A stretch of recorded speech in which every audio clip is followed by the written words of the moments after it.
یہ اللہ کا بڑا کرم ہے، اللہ کا احسان ہے۔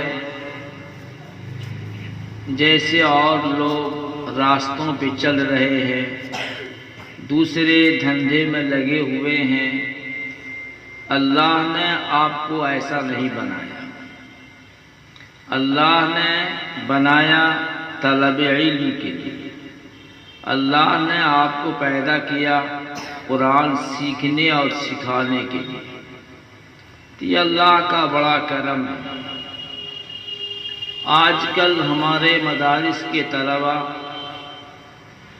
عام طور سے اپنے آپ کو سمجھتے ہیں کہ ہم ماحول میں دبے کچلے ایک مخلوق ہیں، احساس کمتری میں مبتلا ہے، اور اگر کوئی دنیا کا مالدار ہو، ذی وجاہت ہو، یا اور کوئی اس کے پاس ڈگری ہو یا کوئی اور منصب ہو، تم اس کو للچائی نگاہ سے دیکھتے ہیں۔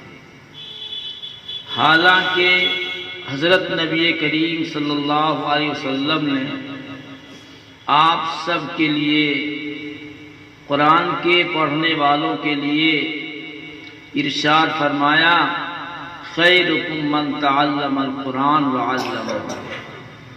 تم میں کا بڑھیا انسان وہ ہے جو قرآن کو سیکھتا اور سکھاتا ہے۔ بعض روایتوں او علمہ بھی ہے، یعنی دو مشغلہ تعلیم و تعلم کا۔ جو قرآن کو سیکھتا سکھاتا ہے وہ تمام لوگوں میں سب سے بڑھیا، سب سے افضل ہے۔ تو جب اللہ کے رسول صلی اللہ علیہ وسلم نے آپ کو سب سے بڑھیا، سب سے خیر والا، بھلائی والا قرار دیا ہے، تو پھر اپنے آپ کو چھوٹا سمجھنا، کمتری کا شکار ہونا، یہ ہمارے لیے کسی طرح مناسب نہیں ہے۔ دنیا کے پاس جو علم ہے وہ صرف دنیا ہی میں ختم ہو جانے والا ہے۔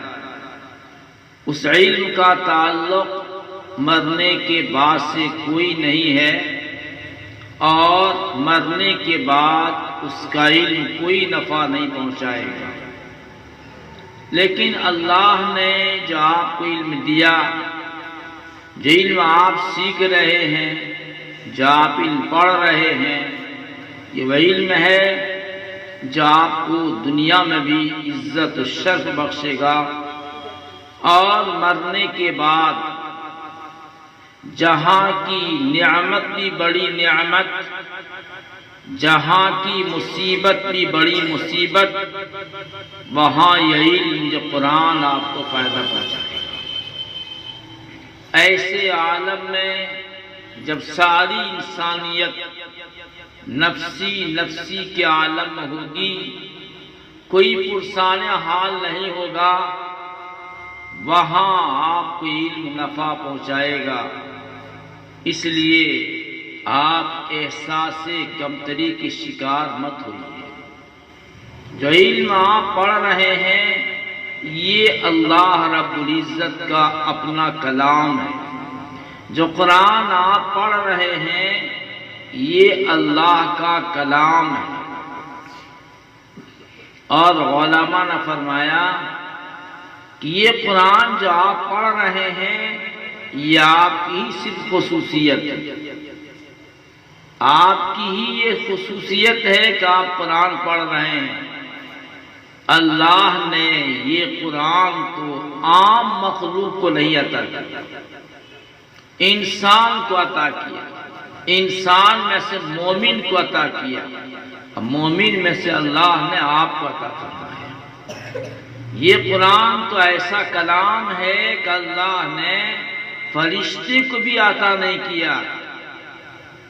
اتنا بڑا شرف، اتنا بڑا کرم تو اللہ نے آپ کو عطا کیا ہے۔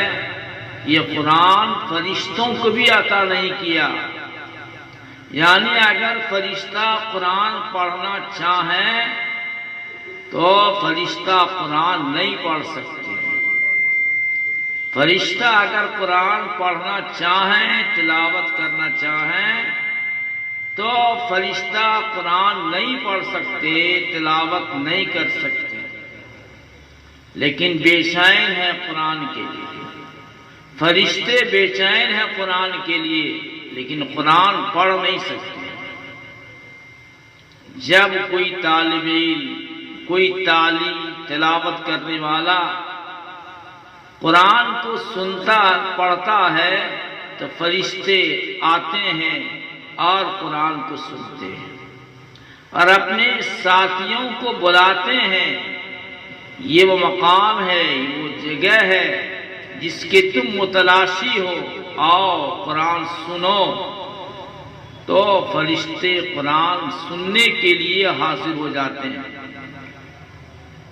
یہ اللہ کا بڑا کرم ہے، اللہ کا بڑا احسان ہے۔ اس لیے آپ قرآن پڑھیے، احساس کمتری کے ساتھ نہ پڑھیے، احساس کمتری کے ساتھ نہ پڑھیے، بلکہ یہ سمجھ کے پڑھیے کہ وہ نعمت میں حاصل کر رہا ہوں، یہ نعمت حاصل کر رہا ہوں، یہ نعمت کسی اور کو نہیں ملی ہے، وہ نعمت میں حاصل کر رہا ہوں۔ جب قرآن پڑھنا چاہیے، قرآن کو سیکھنا چاہیے۔ فرمایا حضرت نبی کریم صلی اللہ علیہ وسلم نے، ان ھذا الکتاب یرفع بہ اقواما ویضع بہ آخرین، او کما قال علیہ الصلاۃ والسلام۔ یہ قرآن تو ایسا کلام ہے کہ جو جڑ جائے گا، جو قریب ہو جائے گا، جو قرآن سے لپٹ جائے گا، چمٹ جائے گا، تو اللہ اس قوم کو بلند کر دیں گے، اس کا اللہ اوج ثریا پر پہنچا دیں گے۔ اور اگر کوئی آدمی قرآن کے ساتھ بے رخی برتے گا، بے توجہی برتے گا، اور قرآن کی عظمت اس کے دل میں نہ ہو، تو ایسے آدمی کو، ایسی قوم کو اللہ پست کر دیتے ہیں، اس کو گرا دیتے ہیں، اس کو پست کر دیتے ہیں، ذلیل فرما دیتے ہیں۔ یہ قرآن اللہ نے آپ کو ایسا عطا فرمایا ہے، ایسا۔ آپ کے اساتذہ، آپ علماء سے بیانات سنتے رہتے ہوں گے کہ آپ صحابہ کا حال دیکھیے۔ صحابہ زمانے جاہلیت میں پستی کے اس حد تک پہنچے ہوئے تھے کہ انسان اس کا تصور نہیں کر سکتا، دانے دانے کے لیے ترستے اور بھوک کو مٹانے کے لیے حلال و حرام کی تمیز نہیں رکھتے تھے۔ حلال سے پیٹ بھر جائے، مردار سے پیٹ بھر جائے، بس پیٹ میں ڈالنا ہے، پیٹ کو بھرنا ہے۔ اسلام کے آنے سے پہلے، ایمان سے پہلے، قرآن سے پہلے یہ عالم تھا۔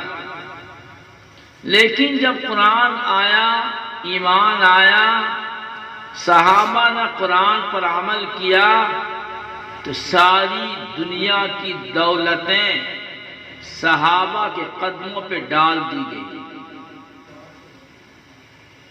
صحابہ کے گھروں میں سونا چاندی ایسے رہا کرتا تھا جیسے ہمارے گھروں میں اینٹ اور پتھر رکھا ہوا ہوتا ہے۔